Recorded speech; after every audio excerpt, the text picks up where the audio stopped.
when I started my career, enrichment very much was you put a red ball in the exhibit, you give them a toy. There wasn't as much thought behind the why, what's the purpose of it, is the animal, if the animal plays with it or not. And so, back then it was very like, oh, well, fish keepers don't enrich their fish. And it's like, actually, they were making more enriching environments than most mammals had originally, and so it turns out like mammal keepers had a lot to learn from Aquarius and vice versa later on. But so I think it's so interesting how quickly this entire field develops and how much new information and new ideas comes out. Hey there, Podcast Aquanauts. It's your host, Casey here. Every year, plenty of us find our enthusiasm and our energy reserves tapped out by the endless drear of winter. The repetition of day after day after day of gray skies and the desaturated palette of normally colorful wild spaces can really begin to take a toll on our mental and physical health. So as we finally bid welcome to spring and the return of life, color, and spectacle to the landscape, it seemed like an appropriate time to dust off this episode that I recorded more than a year ago and promptly forgot about. In the zoo and aquarium world, creating true to wild habitats for our residents is critically important, but simply building these miniature worlds isn't good enough. Even the most beautiful home would start to feel stifling if nothing ever changed inside.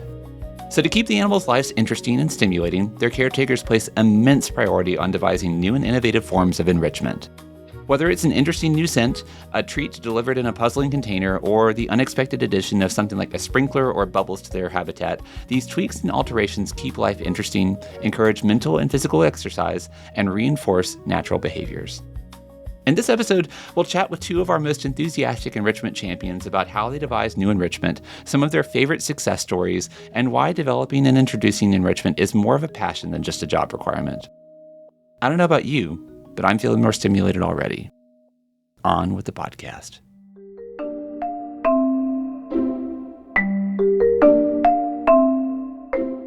Thank you for joining us for another episode of the Podcast Aquatic, the official podcast of the Tennessee Aquarium. Today, this is a topic that I have wanted to cover basically since we dreamed up the idea of doing a podcast.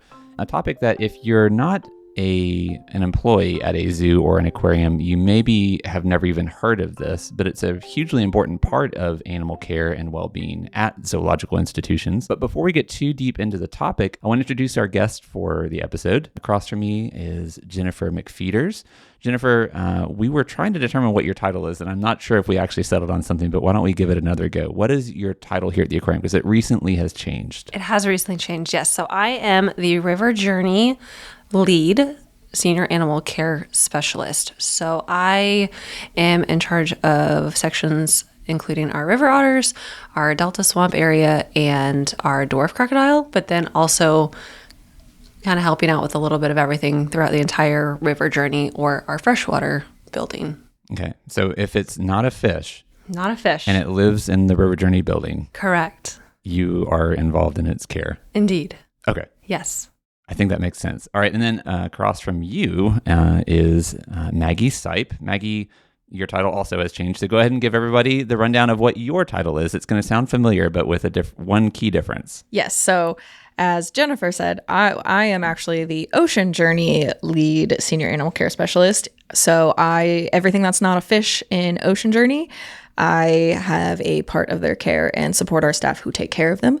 And my main focus is lemurs mostly and penguins. I do a lot with the penguins as well. But if it's not a fish in Ocean Journey, I also help take care of it. All right. And speaking of lemurs, you were last on the podcast in an early episode, I think. Well, recorded early. I think it came out a little bit later. But you were in an episode talking about why you should not want to have lemurs as a pet. So if you haven't listened to that episode, do go back and listen to it. It's one of my favorite discussions of the podcast thus far.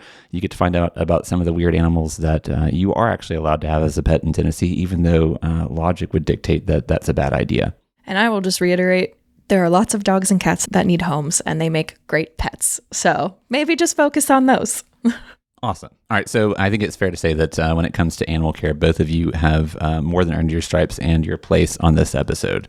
And an important part of animal care, as we talked about earlier in the intro to this episode, is enrichment. But before we talk about enrichment, we should probably define it.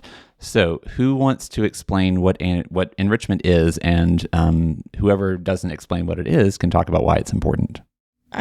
So our general definition we have used here, and it was in some of our programs earlier on, is enrichment is anything that you do for an animal day to day that makes its day different from the day before. So, that can mean a lot of different things, like doing different training sessions than you did the day before. It can mean changing which space they occupy for that day. It can mean putting something physically into their environment, changing their diet. It's just anything that keeps things fresh and exciting. As we know as humans, if we were to eat the same thing every day and spend the entire day in our apartments or houses, we'd probably go a little crazy, or as I like to say, banana sandwich. So it's definitely important to vary those things up. So that's the basic definition of enrichment, I think, is anything you can add to an animal's environment to make it different than the day before that allows it to live its best life.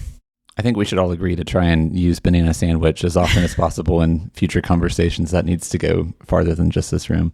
All right. So now we know what enrichment is. Jen, why is it important? Enrichment is important, again, as Maggie just said, for us, but it's also, of course, for our animals, because it's providing flexibility. It's providing a different dynamic to their day. It's stimulating them mentally, physically. Another way to look at enrichment, of course, we always want to look at our individuals, and each individual can deal with every form of enrichment, whether it was food, an object, a training session, differently. But we can also look at it with regards to our social groups and mixing that up, especially for some of our mammals.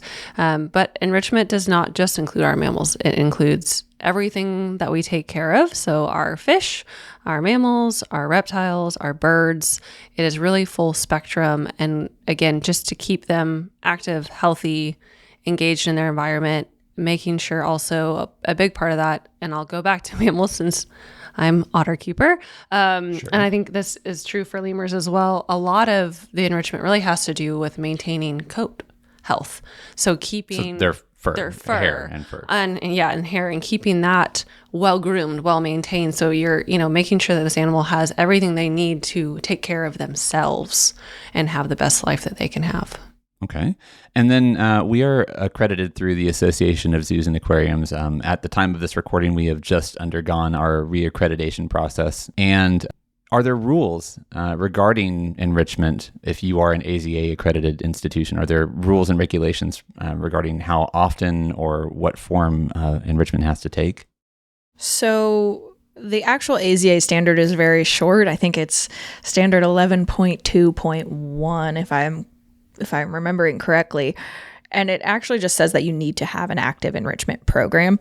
There's not a lot of strict guidelines on what that is or how it functions. It's more of, if you're an AZA institution, I guess it's more unwritten standards that people follow. It's become such a gold standard within the zookeeping community. I feel like even if they were to write stricter standards, most people would already be doing more. Zookeepers are people who genuinely care so much about doing what's best for their animals that, yes, the AZA tells us we have to have an enrichment program, but we take that worlds beyond even what they say. For lemurs specifically, because they are a primate species, USDA requires that they have 2 forms of enrichment every single day. And that standard is written more for places that are not AZA accredited, who don't have the resources that AZA places do, sometimes like medical labs and things like that, just to make sure that those animals are getting well taken care of and mentally enriched. Are there any specific regulations for otters, since that's would be the mammal you work with? There are not. So again, it's mostly just that the program exists. But to expand upon what Maggie said, we all go above and beyond. That's not even just here. It's the whole zookeeping community. And we are constantly looking at, reevaluating, building new items, and just trying to further all of our enrichment programs all of the time. So even when we get to a point where we're like, wow, they're very engaged and we're using all these things, it doesn't stop. It's a continuous journey that we're constantly looking at and growing for the animals. So when I look across the table, the two of you were invited in to this episode specifically because when I started thinking about enrichment and the role that it plays in the animal care and well-being here at the aquarium, both of your names immediately leap to mind because I have in the past, I've worked here for about 8 years, and I think there's probably not more than a couple of weeks that goes by without one or both of you reaching out to me or someone else in the comms department to talk about some form of enrichment that you're doing, whether that's a seasonal thing that you're doing to celebrate Valentine's Day, for instance, or 4th of July, or something that's specific to an animal holiday like World Lemur Day in June, or our Otter Birthday Week, which is at the time of this recording actually coming up, I think, next week, right? Mm-hmm. Yeah, next week. So my point being that you are both very involved in enrichment. And you talked about going above and beyond, both of you. I think even on our staff, the two of you seem more invested in and devoted to enrichment even than some of your peers. So can you talk a little bit about why it's important to you personally?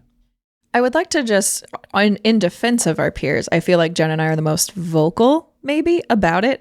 I don't want to say that other people don't care as much as we do, because I do think like the rest of our teams and our staff over here in forestry, like we do all take it very seriously. We all do it. And it's, and everyone is, keeping track of those things and trying to do better. So even the penguins get enrichment. Even a lot of our herps get enrichment at this point. So Jen and I are the most vocal about it because I love telling everybody about it. I love telling people you can enrich your animals at home. But I wouldn't say that we're the most passionate. But it is super important to me because it is one of the reasons I fell in love with zookeeping. I think when I was, a kid, I loved going to the zoo. I wanted to work with exotic animals, but I didn't have a zoo near me growing up. So I didn't really know how to do that in a way that made sense. And I wasn't having to go to vet school for 8 years, which sounded terrible to me. So when I found zookeeping and I spoke to zookeepers and learned about what enrichment was, it was like a light bulb moment for me. And so like learning about training and enrichment and the things that zookeepers actually pour their heart and souls into was what made me want to become a zookeeper. And so I think that's why I am so vocal about it, because I think it can inspire a lot of people to then also take care of the natural world around them in a certain way. So that is personally for me why I think I'm more just vocal about it. That's an excellent point. I actually don't want to. I don't want to make it sound as if I am casting aspersions at any of my coworkers or our peers. I think, like you said, everybody here does obviously care. That's evidenced in the way that they treat the animals every day. But yeah, I think maybe a clarification that you two are the ones who are the most vocal about it is worth pointing out. So we're saying that we have the loudest voices in the room, I think is what we're saying. I think we've been told that's a problem before. Yeah, just a little bit. But no, I completely agree with everything, again, that Maggie mentioned, and definitely want to maximize our team and that it really is a village taking care of all of our animals all the time. For me, I would say my love of animals started when I got kissed on the cheek by a sea lion at SeaWorld at age 6, and then told my mother ever since, hey, I'm going to do this. But not knowing what it looked like, I actually started in the fish world. And so it started with me with a project where it was just a senior project, and it was like, do whatever you want to do. Find an advisor, find a mentor. So I found someone in Savannah to work with. And basically I just built my own fish tank. And it was more for me about making the fish tank enriched than the life support necessarily, which is very important for fish as well. But I had way more fun with all of, I would say, the decorations in the tank. And then that kind of led me to a broader path of, well, what is important in a fish tank? And so I expanded upon that in college and did a lot of work with fish there. And then where it translated to my career today was starting here. I did a little bit of that as an intern at different facilities, but I went to an enrichment workshop here, and that just, it opened up all of the places inside that I had already been envisioning and thinking about, but didn't know how to go down that avenue. And so that was really a wonderful workshop to start kind of my career with. And then I've just been in love with it ever since. I also kind of want to touch on we talked about how we do enrichment for holidays. That is something that we do for all of our guests more so than us or our animals. Like, yes, it is some nice, like we put out specific things in specific colors for holidays. However, when you see those things, you're like, oh, cool, they gave them Valentine's cards. But the goal behind that is like lemurs are super scent oriented and they love paper because it smells like fresh cut wood to them and it doesn't smell like them yet. And so depositing their scent onto those Valentine's cards is so enriching for them. So when you come here and you see holiday decorations, you're like, oh, cool, they decorated for a holiday. But every single one of those things you see in any of our exhibits has a purpose to a behavior it is trying to elicit from our animals. So yes, we decorate and we give our lemurs fun holiday things. We give our otters fun holiday things, but there's always purposes to those. And it's always because an animal doesn't know its birthday or it's Valentine's Day.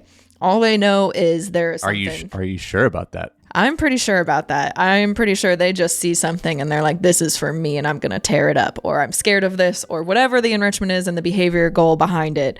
I'm pretty sure they don't understand the day-to-day and the passage of time in the same way. I just love the idea of them being like looking forward to like birthday presents and cakes, because the two of you have made cakes for both of your animals. Yes, we have. Before, so. And again, too, it's that connection for the guest. I mean, it is definitely purpose driven. We're eliciting these natural behaviors again to get back to the animals leading their best, healthiest life. But it is that also connection to the guest, and it's that inspiration Maggie was talking about earlier to hopefully inspire other people to find their passion. So it's kind of like, to sum it up, it's kind of like function over form. Yes. So like I can find a really cute plastic Valentine's Day heart and throw it on exhibit. But if like the lemurs don't really care as much about plastic as they do paper, right? So for me, it's all about doing something that actually the lemurs will care about. But yeah, it does make it accessible to our guest. Our guest will spend longer looking at an exhibit and maybe having a conversation with us about our animals if they see something that they're like, oh, I remember getting Valentine's in, grade school from all my classmates. So we write, or I make paper bags that say like 2 Twix from Rolo, and it makes those connections, and then it allows us to make even deeper connections. Or like our red ruffed lemur turned 16, so we threw a sweet 16 birthday party. And it's like, oh, well, what's the age span or lifespan of lemurs? Exactly. Those types of things. And when we bought them pop-up cars for that birthday party, which is an excellent example, but we use those pop-ups as hideouts for our lemurs, places that they can go and hide and have to problem solve how to get in them or out of them. So there are purposes behind it besides just also being really cute.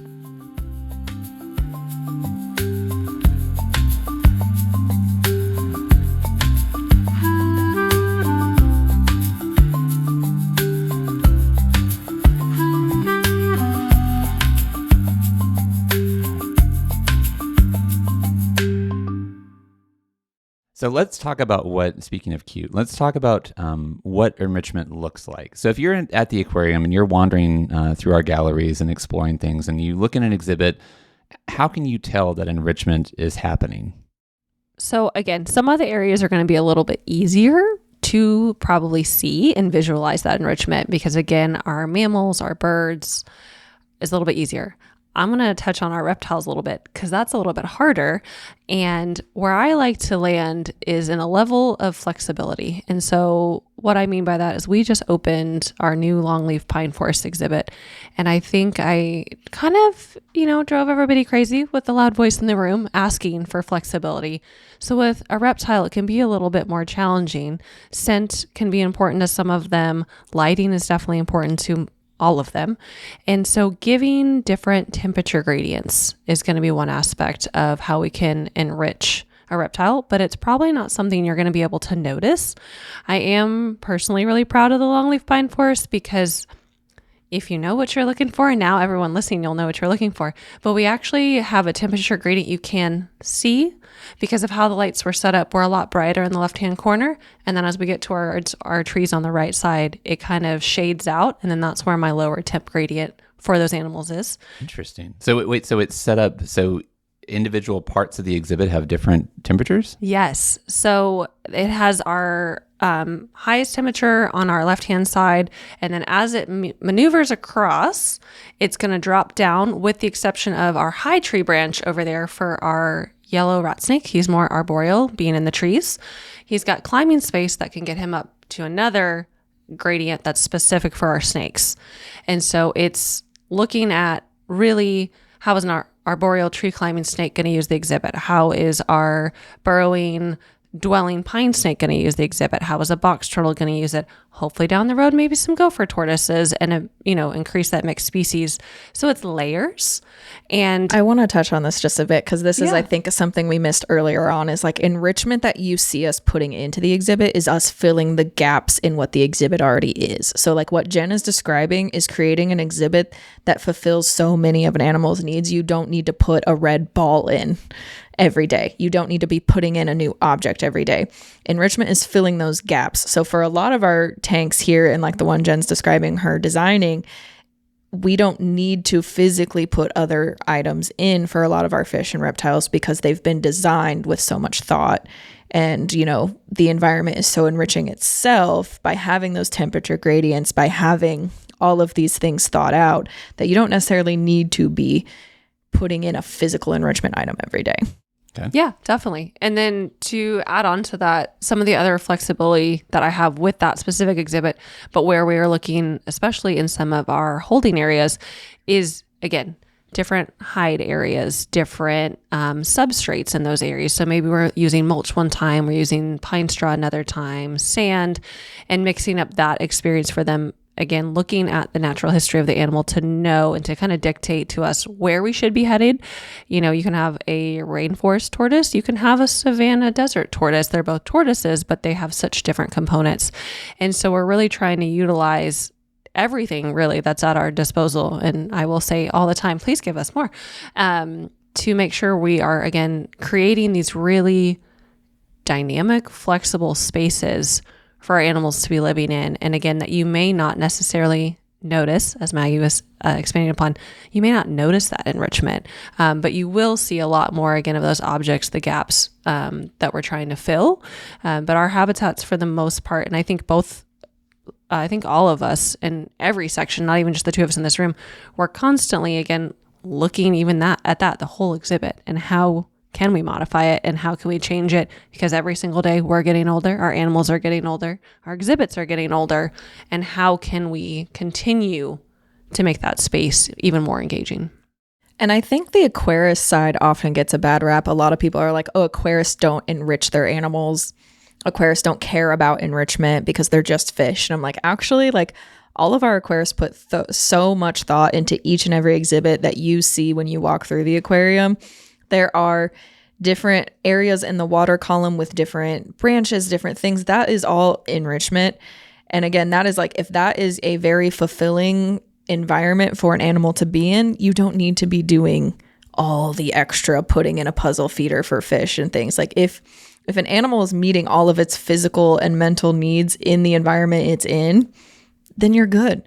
Like if you designed an exhibit that is so close to what it would encounter naturally, like Jen described with the longleaf pine forest. Those are great designs that meet so many of our animals' needs that you don't always need to be doing 2 things a day.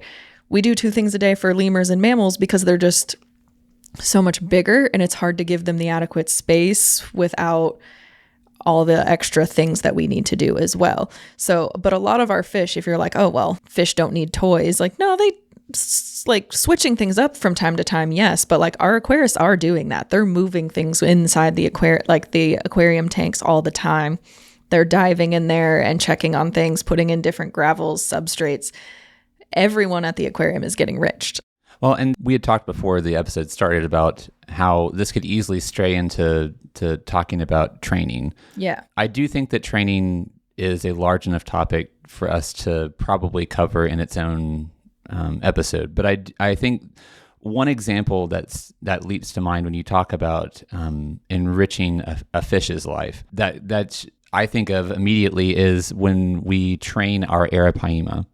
So there is training going on and has been going on at this point for 5 or 6 years, I think, maybe even longer, to try and train the arapaima to voluntarily enter a sling that can be used to lift them out of the water to be checked on, for medical purposes, essentially.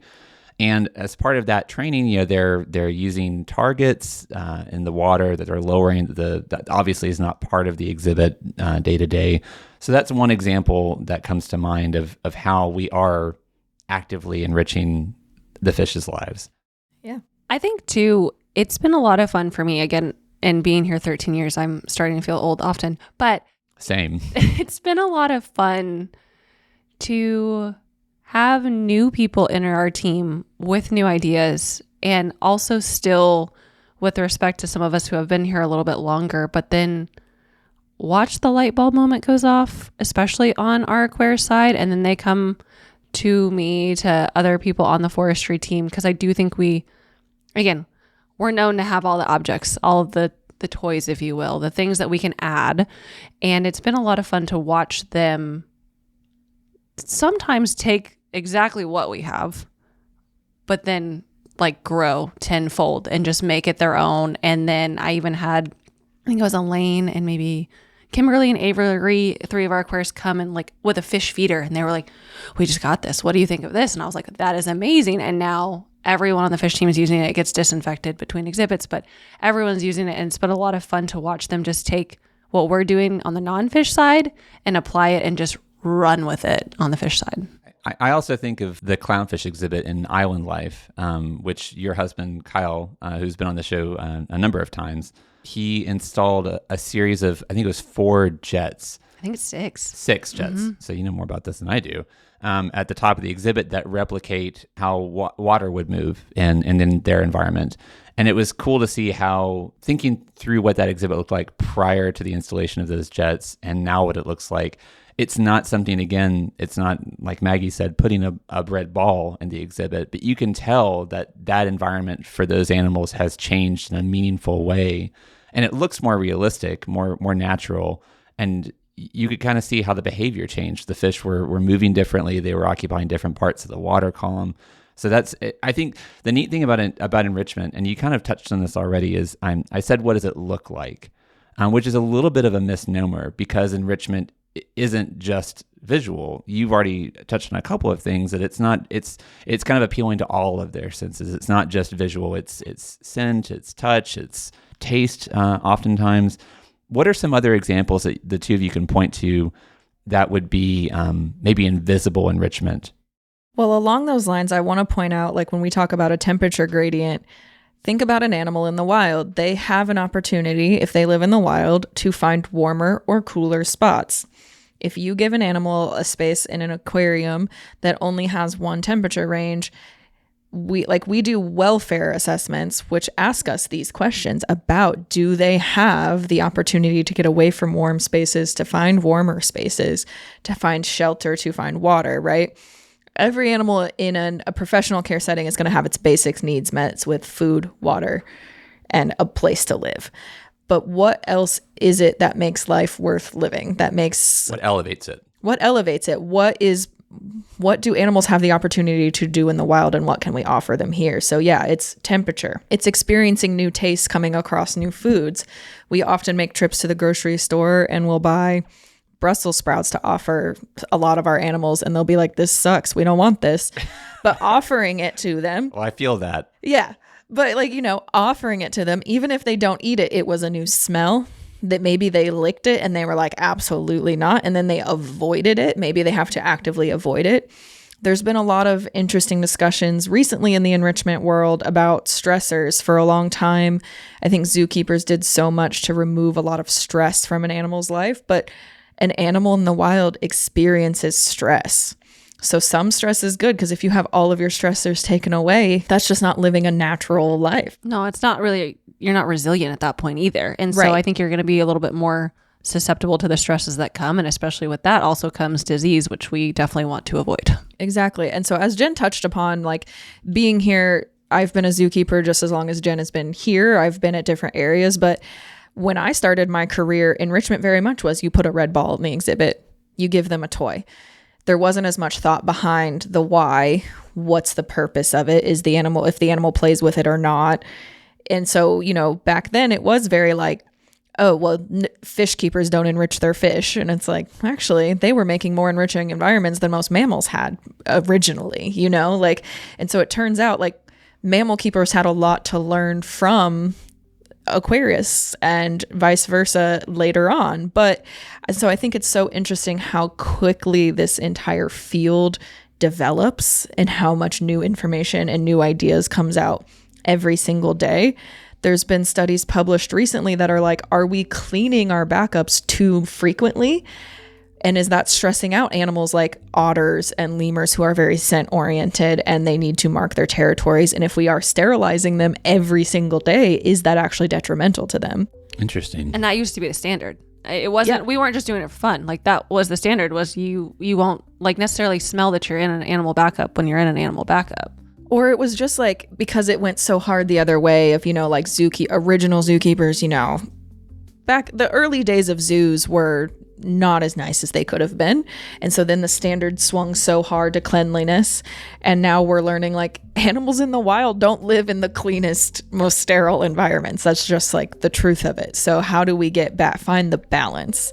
And I think it's just interesting that those are things that we don't think about all the time, that then when they come up, we're like, a lot of zookeepers have been like, no, but you have to clean, you have to disinfect. And a lot of us are like, actually, it does make sense. And so just all those things coming out, it changes every day. That sounds like anthropomorphizing. So we're applying a human standard of what we would consider a good environment, a good environment for us, to the animals, which isn't necessarily taking into consideration their own unique needs and desires as whatever species they are.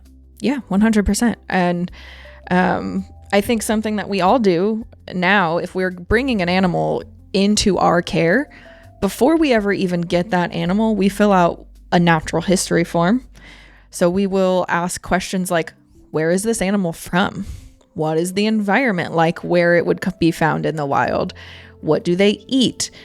Is that replicable in any capacity for us to do here to give them that best life? And is it sustainable too? And, you want to make sure like, what behaviors does it do? How much time does it spend doing each of those behaviors? Can you find those answers? And if you can't, like, that's frustrating sometimes because, not everyone has lesser tenrecs as, pets and does full behavior studies on them. But we've got to be able to answer some of those questions before we decide to bring them into our care.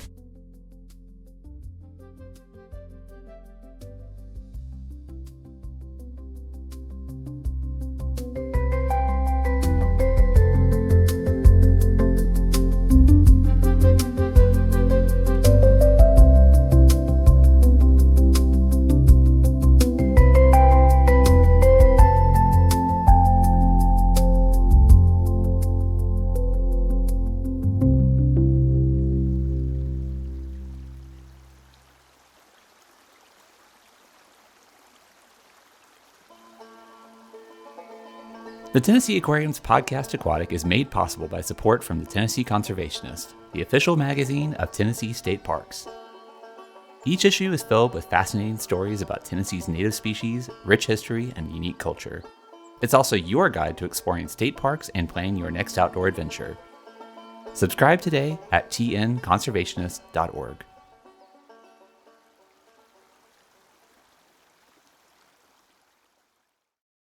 So two of my I was trying to think before we got on the episode what some of my favorite examples of enrichment for the otters, in your case, Jen, and then for the lemurs, for you, Maggie, what some of those examples might be. And one that leaps to mind for you, Maggie. Well, actually, let's start with Jen, because we haven't talked as much about some of the otter stuff, but I don't like to do it because it hurts my hands, but I love the reaction that we get when we make snow for the otters. So talk a little bit about what that is and why we do it. Well, first, I just want to point out that was immediately what came to my mind for them was snow. And to be honest, I really want sunshine. I would love like the peaks to open like a dome. Like that would be so cool. Sunshine, actual and like sunshine, I want, like, not our actual otter sunshine. sunshine. Not our otter. Sorry. I also thought you were talking about Sunshine the otter. I want like real light like coming in. But yeah, having the ice machines that we have and the snow cone maker machine that we have, we are able to essentially make snow, so much so that we have put it in molds and forms and made snowmen out of it, so you can get pretty far with it. Yes, very time consuming process, but it is so much fun, and it is probably one of the few times that we actually get sliding behavior from our otters, and that is so cool to see, and I just love it so much. That is definitely one of my top items. On that note, I want to point out that this is exactly why you have to think about the specific animal, because when we make snow for lemurs, they could not care any less. They don't want to touch it. They don't want to be near it. They avoid it at all costs. Whereas, yeah, you put all that time and effort into the otters. It's amazing. It's incredible. The otters are playing sliding. Such a good time. And it's like an all-day thing, which so much of enrichment, even when we try so hard and we puzzle and we workshop something, hard pressed sometimes it's like a 5, 10, 15-minute reaction, and we want hours. We want all day if we can. And so definitely that's one of the ones that hits it for the otters, that really they're being active with it all day. Yeah, I have, the only reason I say it hurts, I have arthritis. And so making the snow oftentimes it subjects my hands, speaking of temperature gradients, to prolonged exposure to temperatures that are a little bit too cold. But it is all worth it when you dump out, what feels like 3 hours worth of work. It's more probably like an hour. It results in about, I don't know, like 8 or 9 buckets and a couple of tubs worth of snow. And you feel like you've done so much work and you put it out on exhibit and it looks like it's just nothing. The exhibit just eats it, yeah. But then you get on the other side where the visitors are, and it's so much fun to watch them run out on exhibit. And it's like they find it immediately. I think you usually help seed the pot a little bit. I haven't in a long time. Really? You don't put... Not in a while. No treats in the snow? No, I think I've gotten away from a lot of the food being in piles like that, especially with our substrates, because that's the most enriching thing for them is interacting with that substrate. Well, anyway, they home in on it, and it's fun to see them just immediately. Their behavior changes. You see them doing stuff that they just don't normally do, and that to me is enrichment just to a T. Yes, we're hoping to get our own machines next door, so maybe somewhere down the line it's still going to be a process, but maybe we'll be one step closer to making it a little easier. I look forward to that. A little more often. And Maggie, the one that leapt to mind for the lemurs is this actually speaks to another aspect of care that maybe people don't think about unless you've listened to the episode of the podcast talking about our horticulture team, but is the partnership that we have, that you all have, I guess, as animal care specialists with them, is the banana flowers. So talk a little bit about why banana flowers would be a form of enrichment for the lemurs and how they respond to those banana flowers. It is. I had no idea what example you were going to use, but it is an excellent one. I was going to say the browse. But the flowers specifically, our horticulture team grows a lot of banana plants. And when we're lucky enough to get a flower and they bring it to us and we get to give it to a lemur, we get so excited because especially our red ruff lemurs, they are one of the world's largest pollinating species, and especially one of the few large mammals who do it. And large is relative there because they're large for a pollinator species, but tiny for most mammal standards. Way bigger than a bee. Way bigger than a bee. But in the wild, red ruff lemurs are one of the world's natural pollinators, but they also drink a lot of nectar, and they are mostly frugivores and sugar seekers. So frugivore, they eat fruit. They eat fruit. They want the sugar. They want the sweet stuff. They don't really like their veggies here. They're not as much of green eaters as a lot of our other lemur species are. So those flowers are super important for their natural history. So it's a behavior they would do wildly. But it is really hard to find organic, non-sprayed, no pesticide flowers. And so the fact that they're able to grow those, specifically banana flowers, which are full of nectar and pollen, is so fun. Our female red ruffs will always just dive right in. And it's so cute to see the pollen all over her little black muzzle and see that she really enjoyed it. We do give it to our ringtails too, and they will kind of chew up the flower, but they eat the leaves more. So this is also another, even amongst lemurs, the natural history and behaviors are different. Our ringtail boys will absolutely shred banana leaves. They love them. They're one of the more tender leaves that they get. We do feed a lot of romaine here. That's one of the main greens they get. But when they get banana leaves, they go wild for it. I don't know if they have more natural sugars or what, but it's so exciting to see them go for them, shred them, chew them up, and it's really good for them. And you mentioned the Brussels sprouts earlier and them rejecting Brussels sprouts. I feel better about how picky my kids are when I watch the lemurs. They have some sort of just internal guide to what is an acceptable leaf of romaine that I feel like it could fill a textbook, because you watch them and they'll pick up a leaf and they'll look at it and then just throw it down on the ground and then go to the next one. And then my wife loves this too. She loves to watch this. And I've been watching them now, I've worked with lemurs most of my career, but the past 7 years every day. And I still can't tell you what makes a good piece of romaine and what doesn't. Like, I'm like, oh, this looks like a good crunchy piece of romaine. And I will try to hand feed it to someone and I'll be straight out rejected. And then they'll pick one that I would have never thought they would pick from like the bucket. And I'm like, I don't know what it is. And it's funny too, because we actually, when we've had like romaine recalls and we try to like subsequent greens, we did arugula once and all of our lemurs hated it and didn't really eat it and left most of it except one. Something about it for Skip, it was so good. He loved it. He ate it up. And I have no explanation for that other than like he was like, I like this. And everyone else was probably like, it's too spicy. I don't know. I can't. The longer I work with animals, the more I'm like, I don't know anything about animals.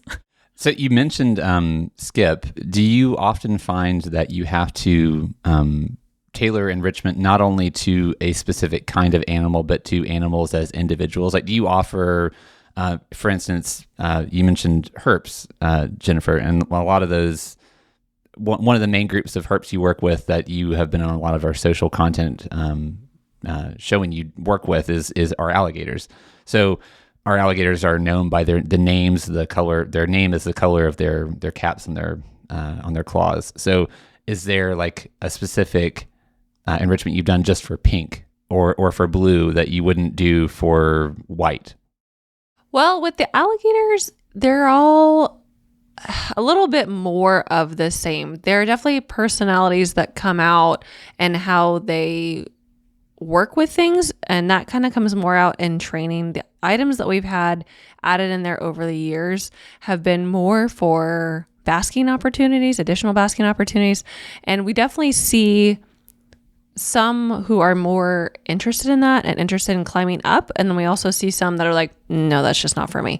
And they do leave. So yeah, there's still a little bit of personality in there and choosing, but there's definitely a lot less on the repertoire of things that we've been able to offer consistently across the board. Everyone seems to like the same types of food and the same enrichment items.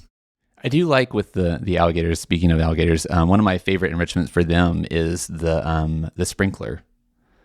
Whose idea was that? Was that yours or? Yeah, that was me.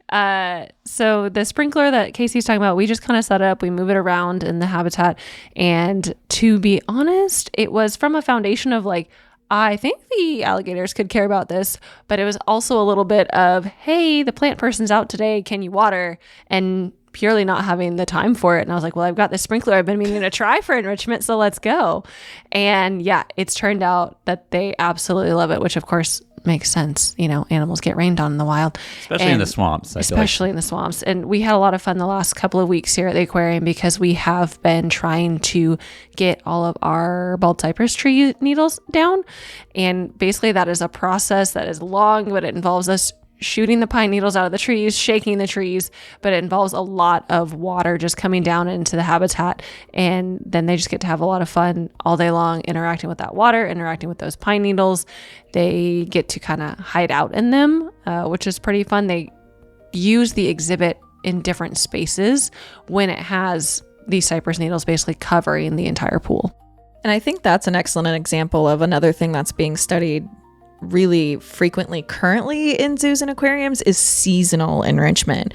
So if you have animals that experience something seasonally in the wild, like a bunch of leaves falling down, or I know some people, I think out at Living Deserts in Sonora, they have recently started doing big floods of a lot of their herp exhibits and like desert exhibits that don't, because like once a year, that is something that could happen naturally and occur naturally. And they're starting to see more seasonality behavior wise by doing things like that. And so we've discussed maybe doing that for like our tortoises on lemur exhibit, or how can we get more seasonality involved in our lemurs' lives? Like what do they experience seasonally out in the wild? Because here our environments are very controlled here at the aquarium. We're indoors, especially in tropical cove. It's the same 75 degrees year round. So like how can we offer them more seasonality? And I think the cypress needles were a really cool example of that recently, like walking through the delta and seeing that thick layer of the needles like floating on the water and seeing the gators try to find the little like holes to put their snoots, and like it was really cute.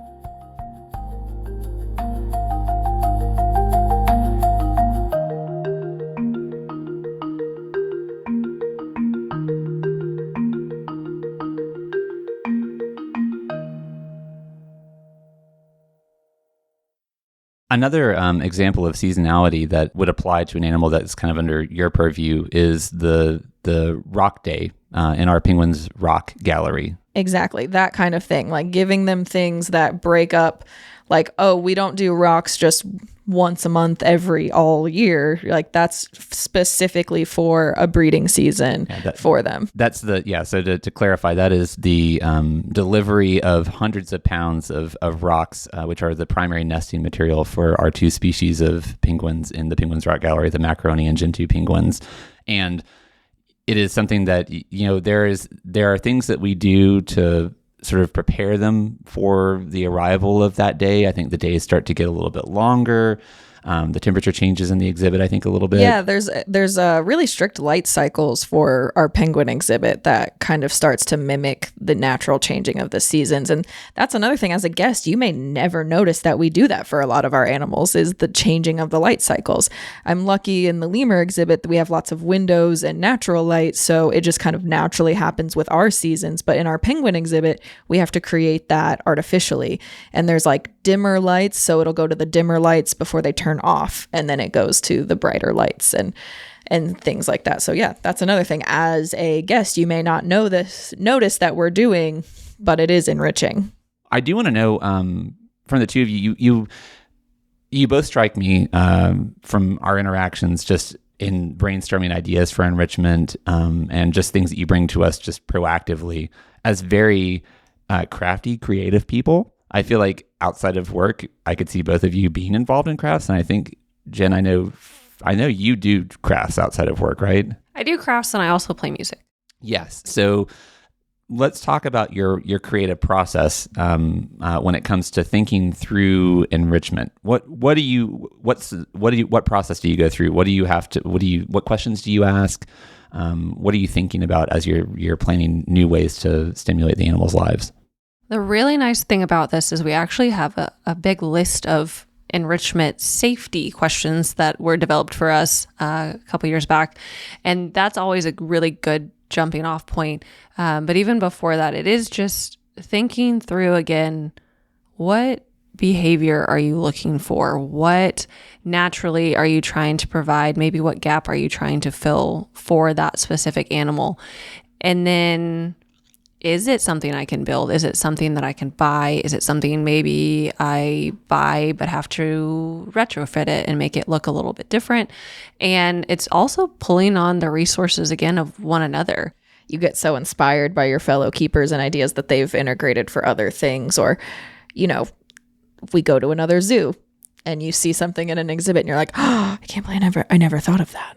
Sometimes you just, I don't know. I think I'm on Pinterest a lot, and I'm on different... I was going to ask if Pinterest was like a source for you too. Server, like we have listserv emails that come out, and you can sign up for different ones. The ABMA, Animal Behavior Management Alliance, also has a lot of good resources.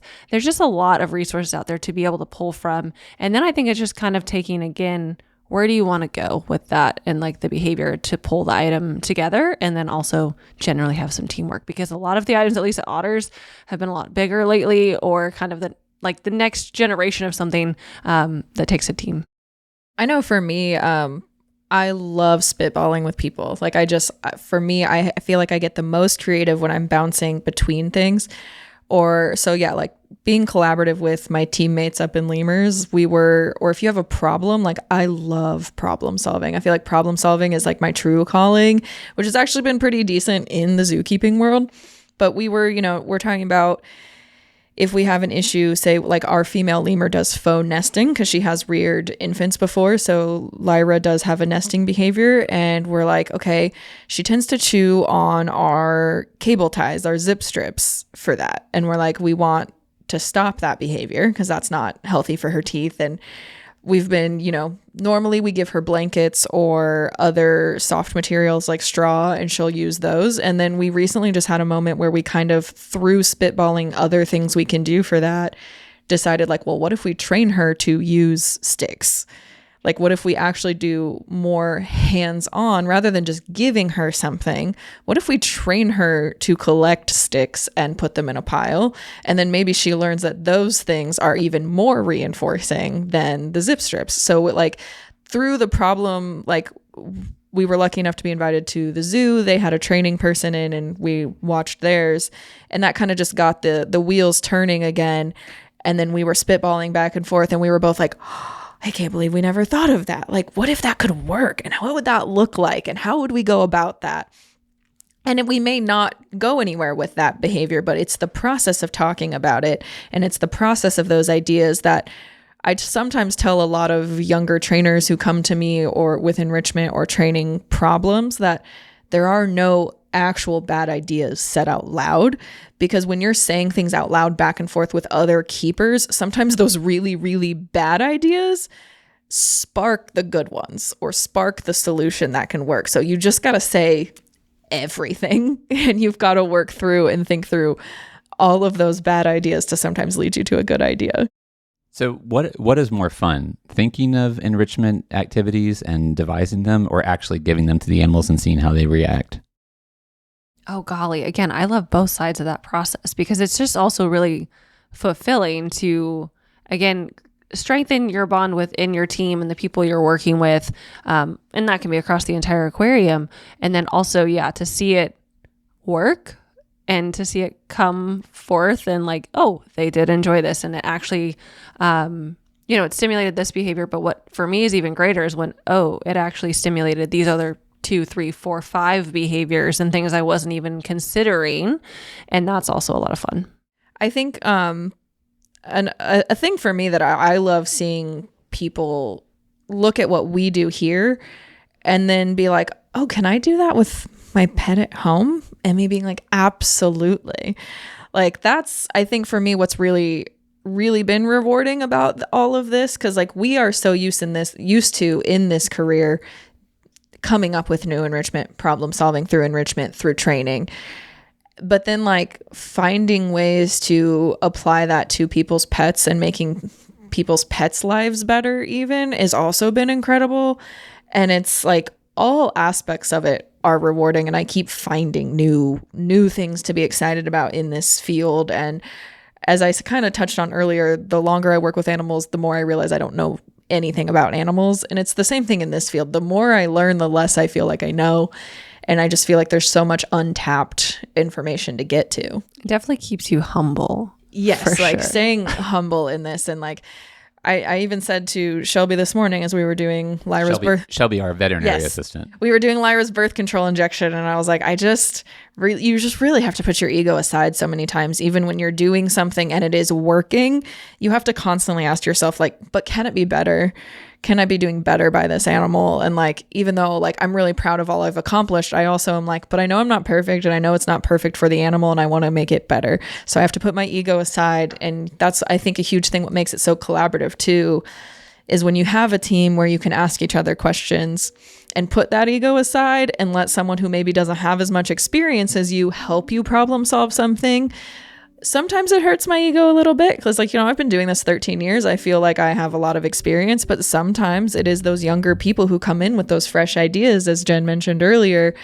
And that can really be something where you're like, I can't believe I never thought of that. But like, you have to put your ego aside and do what's best for the animal.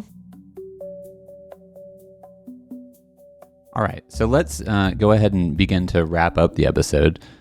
I wanted to touch on this earlier, that you actually, by visiting the aquarium, are playing a pretty important role in providing enrichment for the animals, whether you realize it or not. During the pandemic, there were 96 days when there were no guests in the building.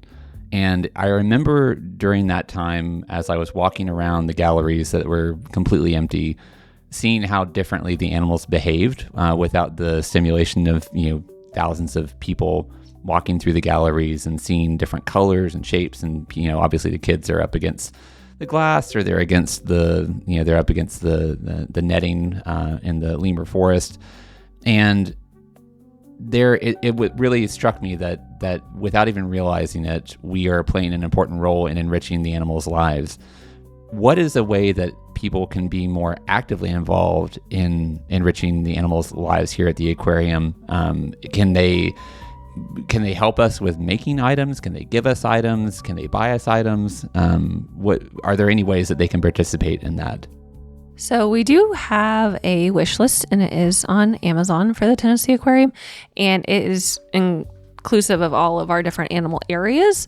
And so you're definitely more than welcome to go on there. At this time, we don't have anything that's just a program of like bring these items in, but that's definitely a really good place to start. And you can always contact us too if there's something like specific you really want to donate to. We're never going to say no to any donations. All the things. We want all the things. Yes, and we are searching for enrichment volunteers to help us build items. Specifically, like I could really use personally a crafty person who's really good with a good flour paste to, make lots of paper enrichment for the lemurs. But we're also looking for people who are good with power tools to come in and help us build enrichment for our otters and stuff. And if you are interested, I believe you can find information on our volunteer tab on our website, and I believe you reach out to Darlene Cole about that.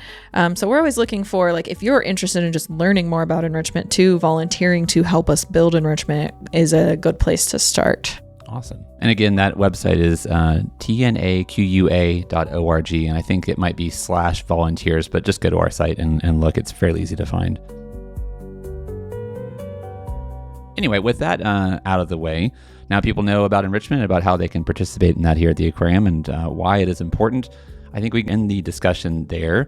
But as I wrap things up, thank you very much to Jennifer for making her first appearance on the podcast Aquatic. Thanks for having me. And Maggie, always a pleasure. Thank you for coming back to talk about enrichment. I know it's a real focus for both of you. Yes, and I can obviously have very long-winded answers and talk about it all day, but I appreciate you giving us this platform. That's why we have the podcast. It's fun to share the passion that we have with other people outside of our buildings. If you have an idea for a future episode of the podcast Aquatic, a comment or a question for one of our experts like Jennifer or Maggie, send it to podcast@tnaqua.org. While you're online, make sure that you leave us a like or a review on your podcast platform of choice. All those are really great ways to support the show without having to spend a dime. And in the meantime, until next time, remember that every drop matters.